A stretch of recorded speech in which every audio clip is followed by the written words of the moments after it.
ท่องทะเลเที่ยวภูเขาไปกับเราสวัสดีครับพบกับ Eager to Travel กันอีกครั้งวันนี้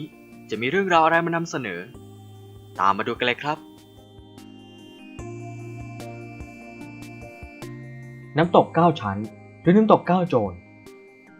เวลาเปิดทำการ8 โมงถึง 4 โมงครึ่งเปิดให้บริการทุกวันน้ำตก9ชั้นหรือน้ำตก9โจรเป็นที่รู้จักกันในหมู่กะเหรี่ยง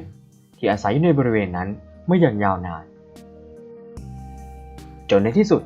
ทางอำเภอสวนพึ่งจังหวัดราชบุรี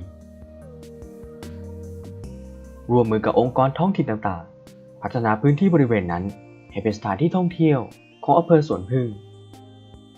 โดยน้ำตกสายนี้เกิดจากสารปั่นน้ำซึ่งตั้งอยู่บนพื้นราบรางราบนเทือกเขาตะนาวศรีที่ตั้งอยู่ท่ามกลางความอุดมสมบูรณ์ของผืนป่าซึ่งแท้จริงแล้วตัวน้ำตกนั้นมีขนาดใหญ่มากถึง14ชั้นมีความยาว25กิโลเมตร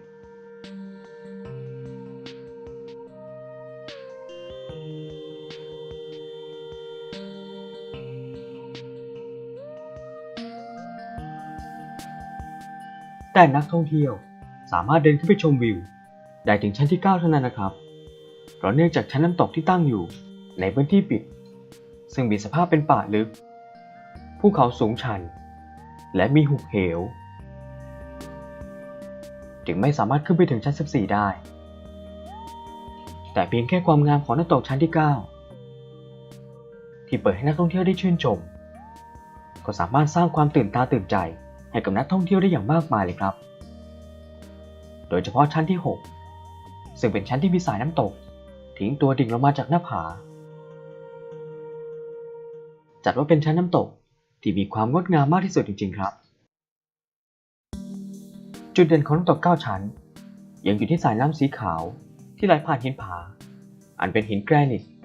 ซึ่งมีความแข็งแกร่งยากแก่การผุกร่อนทำให้สายน้ำนั้นไม่อาจกัดเซาะให้เกิดความว้าวแหว่งได้จึงเกิดเป็นปรากฏการณ์สายน้ำที่พุ่งทะยานลงมาสู่พื้นล่างได้อย่างน่าอัศจรรย์ใจนี่ก็เป็นที่มาอีกชื่อหนึ่งที่หลายคนนิยมเรียกกันว่าน้ำตก9โจรครับ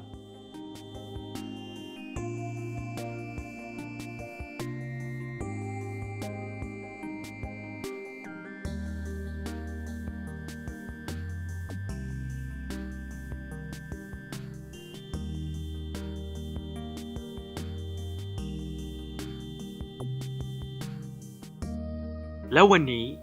Eager to Travel ก็ขอตัวลาไปก่อน ครั้งหน้าจะมีเรื่องราวอะไรมานำเสนอโปรดติดตามนะครับ